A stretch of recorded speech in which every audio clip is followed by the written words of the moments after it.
ఈ క్వశ్చన్ రియాప్టిక్స్ లో ఇచ్చాడు. ఏమి ఇచ్చాడు క్వశ్చన్ లో అంటే కనుక ఏమి ఒకవేళ పవర్ కానీ 0.1 డయాప్టర్ ఒక లెన్స్ ఇది ఇంక్రీజ్ చేస్తే ఏమి 2.5 డయాప్టర్ నుండి relative decrease in focal length ఎంత అని అడుగుతున్నాడు క్వశ్చన్ లో.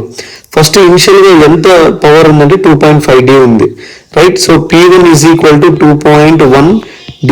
సార్ పవర్ అంటే రెసిప్రోకల్ ఆఫ్ ఫోకల్ లెంత్ కాబట్టి 1/f1 ఈజ్ 2.5 అని అర్థము.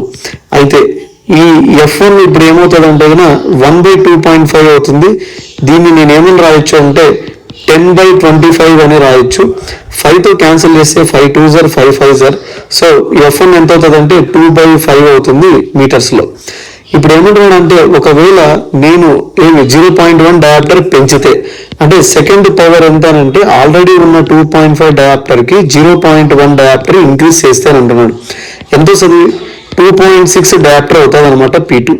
సో P2 అంటే 1/f2 which is equal to 2.6 లేదా F2 ఈజ్ ఈక్వల్ టు 1/2.6. దీన్ని నేను 10/26 అని రాస్తే 2తో 2 5s క్యాన్సల్ 2 13s అంటే ఫోకల్ లెంత్ ఎంత అవుతుంది అంటే 5/13 మీటర్ అవుతుంది అనమాట focal length second time. Relative focal length అని అంటే ఏమి రిలేటివ్ ఫోకల్ లెంత్ అని అంటే నేను ఏం రాయాలంటే కనుక F2 మైనస్ ఏమి relative change in focal length F2 minus F1 by ఏమి F1 అని రాయాలన్నమాట రిలేటివ్ చేంజ్ ని. So F2 minus F1 divided by F1. దీన్ని ఏమని రాయొచ్చు అంటే F2/F1 -1 అని కూడా రాయొచ్చు. F2 అంటే 5/13, F1 అంటే 2/5 -1. దీన్ని డెల్టా F/F1 రాయొచ్చు రిలేటివ్ చేంజ్ ని.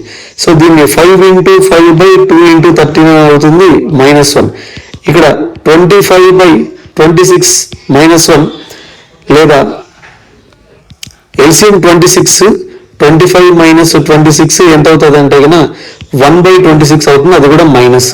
సో డెల్టా F/F దీని వాల్యూ ఏంటంటే 0.04 మైనస్ వస్తుంది. అది కూడా మైనస్ అనేది ఏమి ఇండికేట్ చేస్తుందంటే కనుక పవర్ అనేది నువ్వు ఇంక్రీజ్